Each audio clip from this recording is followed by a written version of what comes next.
Name is Patel Manisha. मैं आज आपको हिंदी पढ़ाने के लिए उपस्थित हुई हूँ।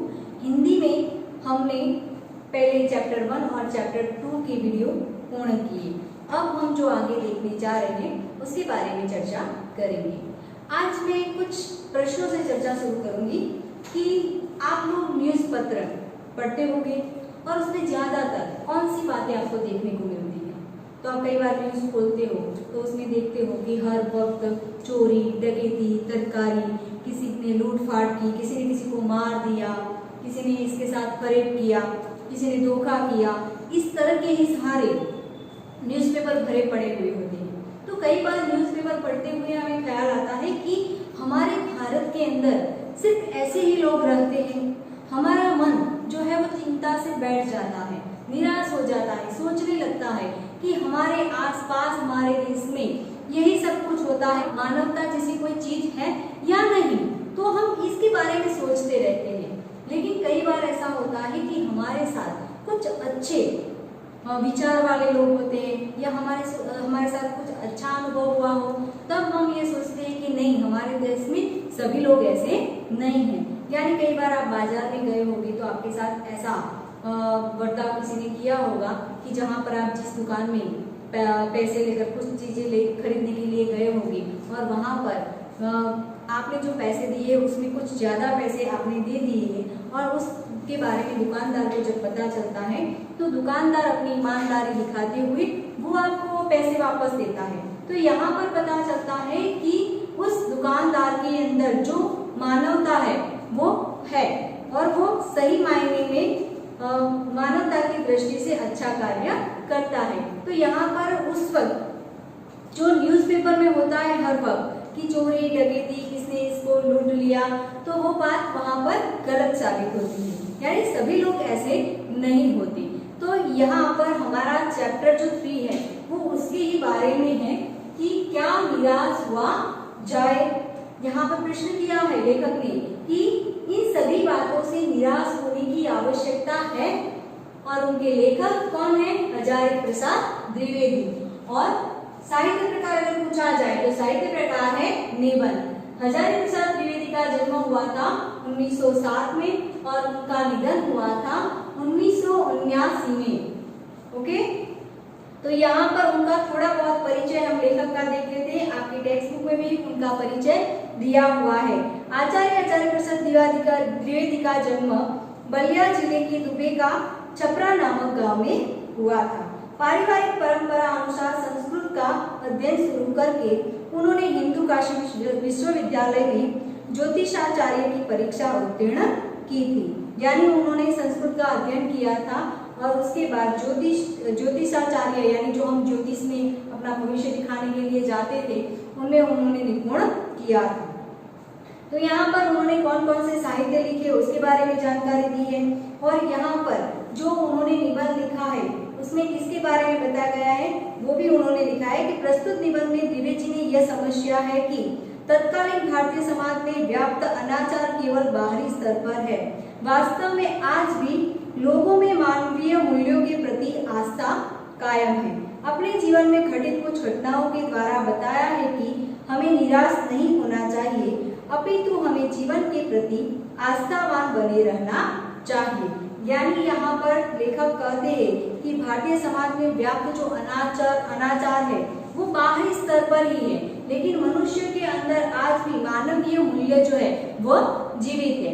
इसीलिए उन्होंने जो उनके साथ जो प्रसंग बने हुए हैं जो मानवीय मूल्यों को लेकर उन्होंने वहां पर बताया है ज्ञान निबंध के प्रकार में। तो उसके द्वारा लेखक बताना चाहते हैं कि हमें आस्थावान बने रहना चाहिए, निराश होने की आवश्यकता नहीं है। यानी हम हमेशा ऐसी ही आशा रखें कि सभी लोग अच्छे और मानवीय मूल्यों वाले व्यक्ति होने चाहिए। तो अब हम आगे निबंध पढ़ेंगे और उसे समझने का प्रयत्न करेंगे। यानी जो निबंध प्रकार के तौर पर जो उन्होंने कहानी यहाँ पर लिखी हुई है उसे हम पढ़ेंगे और समझेंगे और साथ में जो शब्दार्थ है उसे भी समझने का प्रयत्न करेंगे। मेरा मन कभी कभी बैठ जाता है। यहाँ पर जो पहले ही मुहावरा बनता है, मुहावरे में लिखेंगे कि मेरा मन कभी कभी बैठ जाता है। मन बैठ जाता है। इसका अर्थ होता है कि उदास होना।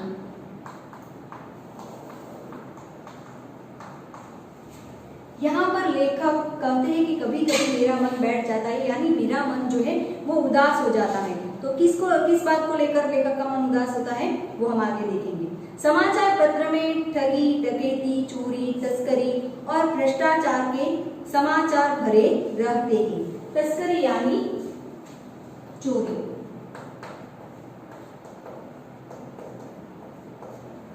यहाँ पर लेखक कहते हैं कि समाचार पत्र में आप जितने भी न्यूज़पेपर देखोगे तो उस सारे न्यूज़पेपर में ठगी, डकैती, चोरी, तस्करी, भ्रष्टाचार के समाचार भरे रहते हैं। यानी जैसे ही आप न्यूज़पेपर का पन्ना खोलते हो तो उसमें हर वक्त आपको इसने यहाँ पर चोरी हुई, वहां पर चोरी हुई, इस सोसाइटी में डाका डाला गया, इस तरह की सारी जो खबरें वो आपको सुनने को मिलती है।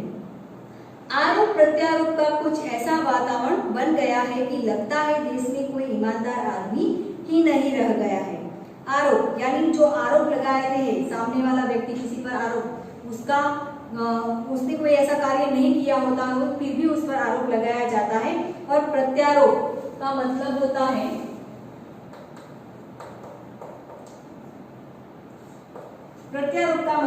है कि जो आरोप लगाया गया है उसके सामने प्रति आरोप लगाना।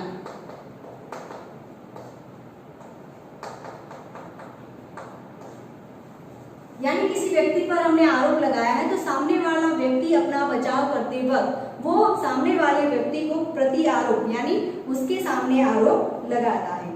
तो कुछ ऐसा ही वातावरण बन गया है, यानी कोई व्यक्ति अपने आप जिम्मेदारी लेना नहीं चाहता, सब लोग एक दूसरे पर ही दौड़ते रहते हैं कि लगता है देश में कोई ईमानदार आदमी ही नहीं रहा। ऐसा लेखक को लगता है कि देश के अंदर कोई ईमानदार व्यक्ति नहीं है। हर व्यक्ति संदेह की दृष्टि से देखा जा रहा है। संदेह यानी शंका की दृष्टि से देखा जा रहा है। जो जितने ही ऊंचे पद हैं उनमें उतने ही अधिक दोष दिखाई जाते हैं। यानी जितने लोग ऊंचे पद पर होते हैं उनके अंदर उतने ही अधिक दोष देखने को मिलते हैं। यहाँ पर दोष का मतलब होता है बुराई।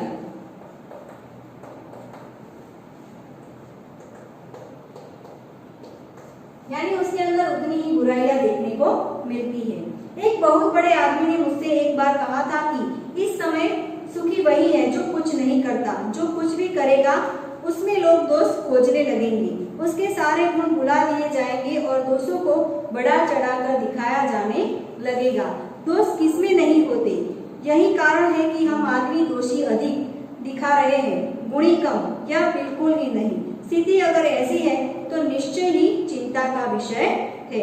यहाँ पर लेखक कहते हैं कि किसी व्यक्ति ने उनको ऐसा कहा था कि मुझे एक व्यक्ति ने कहा था कि यहाँ पर दुनिया में वही आदमी सुखी है जो कुछ नहीं करता, यानी घर पर बैठा है, लेकिन जो आदमी कुछ भी करता है तो उसके अंदर हमेशा दोष ही देखा जाता है। आपने कई बार देखा होगा आपके घर में भी आपके पापा जब जॉब से आते हैं तो वो कहते हैं कि हमारे बॉस जो है वो हमेशा हमारे दोष ही निकालते रहते हैं, जो हम कार्य करते हैं उसकी वो प्रशंसा नहीं करते। यानी यहाँ पर लेखक भी यही कहते हैं कि हर वक्त जो आदमी काम करता है तो उसके ही दोष निकाले जाते हैं। अगर ऐसा ही रहा तो निश्चय वह चिंता का विषय है। यानी ऐसे में क्या होगा कि जो व्यक्ति काम करता है वो हर वक्त बुराइयां ही अगर सुनता रहेगा तो उसका मन काम में नहीं लगेगा और वो काम को छोड़कर चला जाएगा। क्या यही भारतवर्ष है जिसका सपना तिलक और गांधी ने देखा था? रविंद्रनाथ ठाकुर और मनमोहन मालवीय का महान संस्कृत सभ्य भारतवर्ष की अतीत के गौरव में डूब गया। गौरव यानी गड्ढा,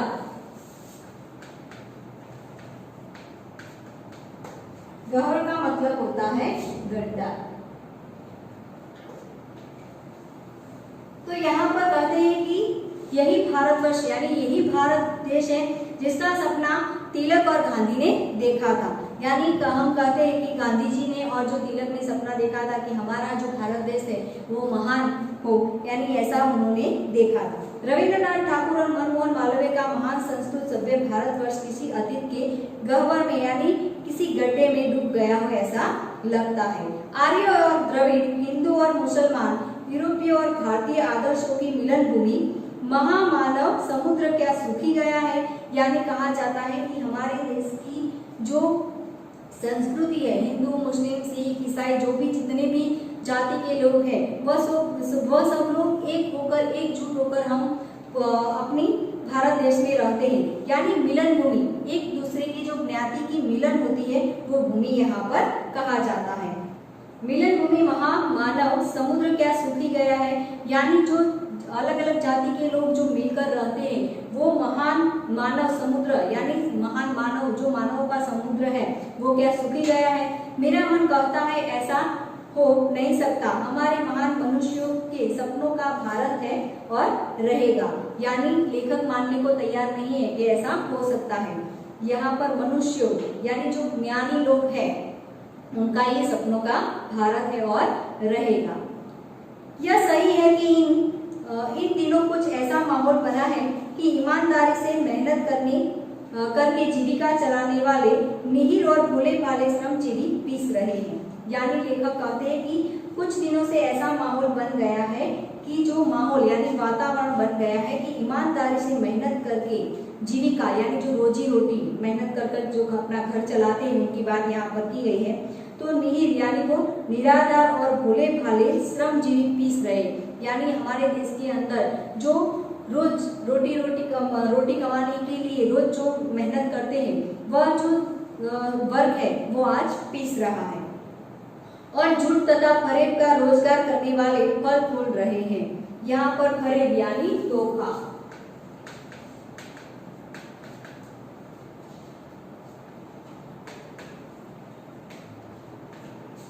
यहाँ पर लेखक का कहने का मतलब है कि जो लोग मेहनत कर रोजी रोटी कमाते हैं वह वर्ग जो है वो पीस रहा है, और जो धोखा और झूठ और फरेब से कार्य करते हैं, रोजगार करते हैं, वो फल फूल रहे हैं। तो यहाँ पर उसकी बात कही गई है। ईमानदार को मूर्खता का पर्याय समझा जाने लगा है। सच्चाई केवल भीरू और बेबस लोगों के हिस्से पड़ी है। ऐसी स्थिति में जीवन में महान मूल्यों के बारे में लोगों की आस्था ही हिलने लगी है। आस्था यानी विश्वास।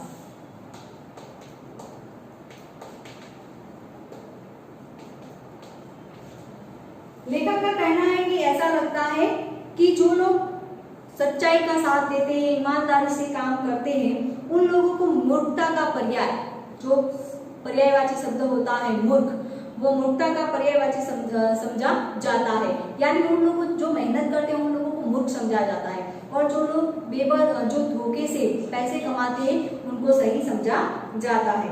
इसके कारण सब लोगों की आस्था जो है वो क्या हो गई है, हिलने डुलने लगी है, यानी आस्था नहीं रही। परंतु ऊपर जो कुछ दिखाई दे रहा है वह बहुत ही हाल की मनुष्य निर्मित नीतियों की त्रुटियों की देन है। यानी लेखक कहते हैं कि जो ऊपर से दिखाई देता है वह मनुष्य निर्मित यानी मनुष्य द्वारा बनाई गई त्रुटियों की देन है। यानी मनुष्य द्वारा बनाए गए जो स्तर है उसकी ही देन है। सदा मनुष्य बुद्धि नहीं परिस्थितियों का सामना करने के लिए नए सामाजिक विधि निषेधों को बनाती है। विधि निषेधों को बनाना यानी सारे कायदे कानून का पालन करना, यानी कायदे कानून के निर्देश के अनुसार चलना। उनके ठीक साबित न होने पर उन्हें बदलती है। नियम कानून सबके लिए बनाए जाते हैं, पर इसके लिए कभी कभी एक ही नियम सुखकर नहीं होते। यानी यहाँ पर मनुष्य द्वारा जो बनाई गई त्रुटियां, यानी मनुष्य जो नियम कायदे कानून बनाते हैं उसकी बात यहाँ पर कही गई है। यानी नियम कायदे कानून सबके लिए होते हैं, लेकिन वो परिस्थितियों के अनुसार बदल दिए जाते हैं, यानी सुखकर नहीं होते। यानी जो नियम होते हैं वो सबके लिए सुखकर यानी सबके लिए अच्छे नहीं होते। कई बार ऐसा होता है कि गरीब व्यक्ति के लिए जो नियम होता है वो कई बार दुखदायक भी होता है। सामाजिक कायदे कानून कभी युग युग के परीक्षित आदर्शों से टकराते हैं। इससे ऊपरी सतह आलोड़ित यानी मंथना।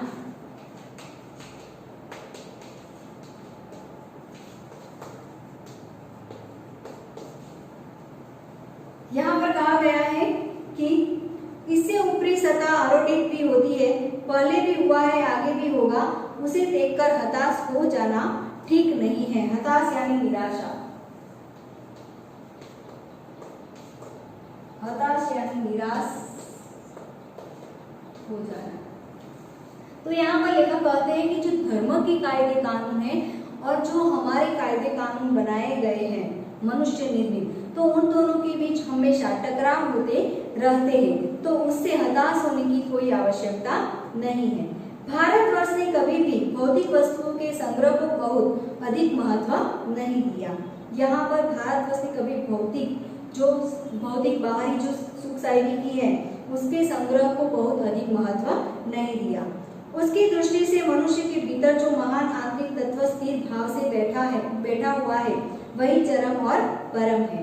यानी जो बाहरी जो सुख साइडी है उसको कभी भी भारत के लोगों ने अधिक महत्व नहीं दिया, लेकिन भारत के लोग जो है अधिक महत्व उन लोगों को देते हैं कि मनुष्य के अंदर के जो विचार है उसको ही अधिक महत्व दिया गया है। लोभ, मोह, काम, क्रोध आदि विकार मनुष्य में स्वाभाविक रूप से विद्यमान रहते हैं। विद्यमान रहना यानी उपस्थित रहते हैं।